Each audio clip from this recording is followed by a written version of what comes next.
ಹೊಸ್ದಾಗೋದಕ್ಕೆ ಇನ್ನೇನು ಉಳಿಸಿದಾಳೆ ನಿಮ್ಮ ಮಗಳು ಕಾವೇರಿ. ಅವಳು ಮಾಡಿರೋ ಮಹಾನ್ ಕಾರ್ಯ ಊರು ತುಂಬ ಹರಡಿದೆ.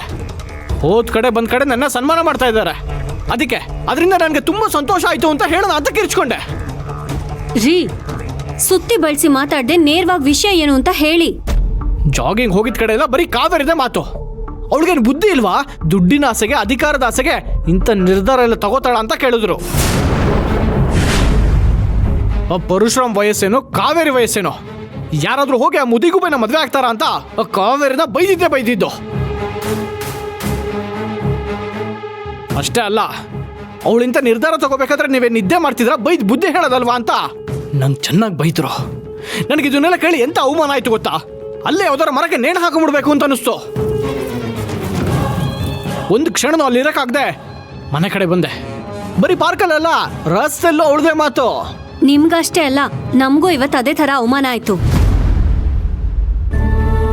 ಅಮ್ಮ ಮನೇಲಿದ್ದು ಒಬ್ಳೆ ಕೊರ್ಗಿ ಮನ್ಸ್ ನೋಯಿಸ್ಕೋತಾಳೆ ಅಂತ ನಾನೇ ಬಲವಂತ ಮಾಡಿ ಹೊರಗಡೆ ತರಕಾರಿ ತರೋಣ ಅಂತ ಕರ್ಕೊಂಡು ಹೋದೆ. ಆದ್ರೆ ಅಲ್ಲಿ ಸಿಕ್ಕಿದ ಜನ ಎಲ್ಲ ಇದೇ ವಿಷಯ ಮಾತಾಡಿ ಅಮ್ಮನ ಮನ್ಸ್ಗೆ ಇನ್ನೂ ನೋವು ಮಾಡಿದ್ರು. ಇದಕ್ಕೆಲ್ಲ ನಿನ್ ತಂಗಿನ ಕಾರಣ. ಅವಳನ್ನ ಮಾತ್ರ ಸುಮ್ಮನೆ ಬಿಡಬಾರ್ದು.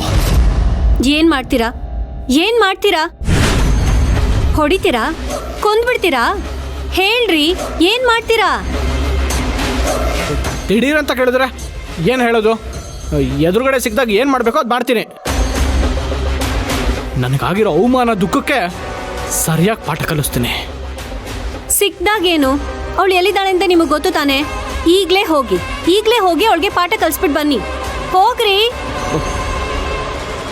ಪೂರ್ಣಿ, ಏನಾಯ್ತು ನಿನಗೆ? ನೀನು ಯಾಕೆ ಹೀಗಾಡ್ತಾ ಇದ್ಯಾ?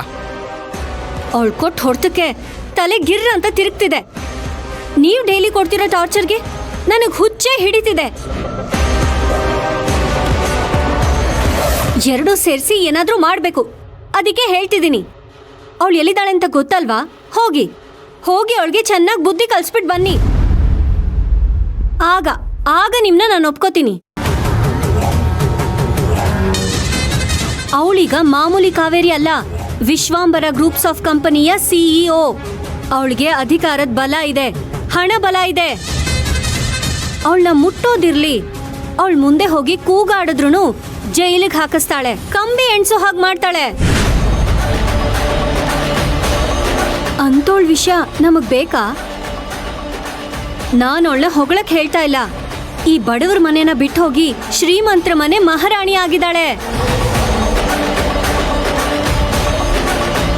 ಅಂಥವ್ರಿಗೆ ನಾವ್ಯಾರೂ ಕಾಣಲ್ಲ. ಯಾಕೆಂದ್ರೆ ಹಣ, ಅಧಿಕಾರದ ರೆಪ್ಪೆ ಅವಳ ಕಣ್ಣನ್ನ ಮುಚ್ಚಿದೆ. ಬಡವನ್ ಕೋಪ ದೌಡೆಗ್ ಮೂಲ ಅಂತ ಗಾದೆನೇ ಇಲ್ವಾ? ಅವಳಿಗೆ ಬುದ್ಧಿ ಕಲ್ಸಕ್ ಹೋಗಿ ನಿಮ್ ಜೀವನ ಯಾಕೆ ಹಾಳು ಮಾಡ್ಕೋತೀರಾ? ಅವಳು ಯಾರೋ ನಮಗ್ ಗೊತ್ತೇ ಇಲ್ಲ ಅನ್ನೋ ಹಾಗೆ ಬದುಕೋದು ನಮ್ಗೆ ಒಳ್ಳೇದು.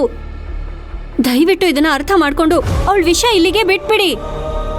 ಈ ಮನೇಲಿ ಅವಳ ವಿಷಯ ಎತ್ತಿದ್ರೆ ದುಃಖ ಹೆಚ್ಚಾಗುತ್ತೆ ಬಿಟ್ರೆ ಸಮಾಧಾನ ಅಂತೂ ಸಿಗಲ್ಲ.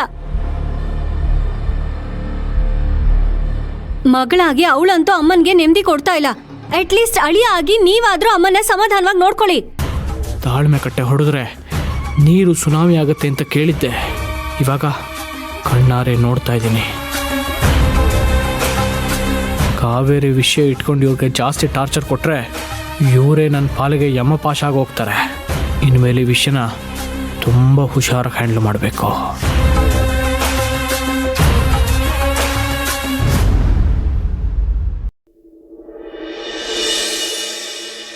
ದೇವ್ರೆ, ನಿನ್ನ ಹತ್ರ ನಾನು ಯಾವತ್ತೂ ಬಂದು ನನಗದು ಬೇಕು ಇದು ಬೇಕು ಅಂತ ಕೇಳ್ಕೊಂಡಿಲ್ಲ.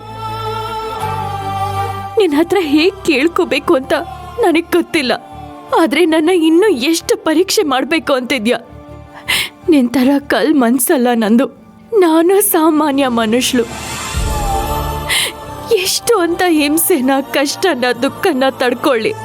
ನಾನು ಏನು ತಪ್ಪು ಮಾಡಿದೆ ಅಂತ ನನಗಿಂಥ ಶಿಕ್ಷೆ ಕೊಡ್ತಿದ್ಯಾ? ನನ್ನ ಜೀವನನ ಹಾಳು ಮಾಡಿದೆ, ಆದ್ರೂ ನಿನ್ನ ಹತ್ರ ಬಂದಿಲ್ಲ. ನನ್ನಿಂದ ಸಾವಿರಾರು ಜನ ಲೈಫ್ ಸರಿ ಹೋಗುತ್ತೆ ಅಂತ ಬಂದಾಗ ಆಗ್ಲೂ ನಿನ್ನ ಹತ್ರ ಬಂದಿಲ್ಲ. ನನ್ನ ಜೀವನ ಹಾಳಾಗೋಗಿದೆ. ಅಟ್ಲೀಸ್ಟ್ ಸಾವಿರಾರು ಜನ ಜೀವನನಾದ್ರೂ ಚೆನ್ನಾಗಿರ್ಲಿ ಅಂತ ರಾಮ್ ಸರ್ ಹೆಂಡತಿಯಾಗಿ ನಟಿಸ್ಬೇಕು ಅಂತ ಒಪ್ಕೊಂಡೆ. ಆದರೆ ಅದರಿಂದ ಇಲ್ಲಿ ಒಬ್ಬೊಬ್ರು ಮನಸ್ಸು ಒಡಿತಾ ಇದೆ. ಇದ್ರ ಮಧ್ಯೆ ನಾನು ಪ್ರೀತಮ್ನ ಮರ್ತು ಹೋಗಿದ್ದೆ. ಯಾವ ತಪ್ಪು ಮಾಡದೇ ಇರೋ ಅವನಿಗೆ ಆಲ್ರೆಡಿ ದೊಡ್ಡ ಶಿಕ್ಷೆ ಕೊಟ್ಟಿದ್ದೆ.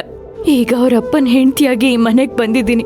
ಇದು ನಾಟಕ ಅಂತ ನನಗ್ ಗೊತ್ತು, ರಾಮ್ ಸರಿಗ್ ಗೊತ್ತು. ಆದ್ರೆ ಪಾಪ ಪ್ರೀತಮ್ಗೆ ಇದ್ ಗೊತ್ತಿಲ್ದೆ ಮನ್ಸು ಹೊಡೆದು ಎಲ್ಲೋ ಹೋಗಿದ್ದಾನೆ. ಅವನಿಗೇನೋ ಹೆಚ್ಚು ಕಮ್ಮಿ ಆಗದೆ ಇರೋ ಹಾಗೆ ಕ್ಷೇಮವಾಗಿ ಮನೆಗ್ ಬರೋ ಹಾಗೆ ಮಾಡು ತಂದೆ.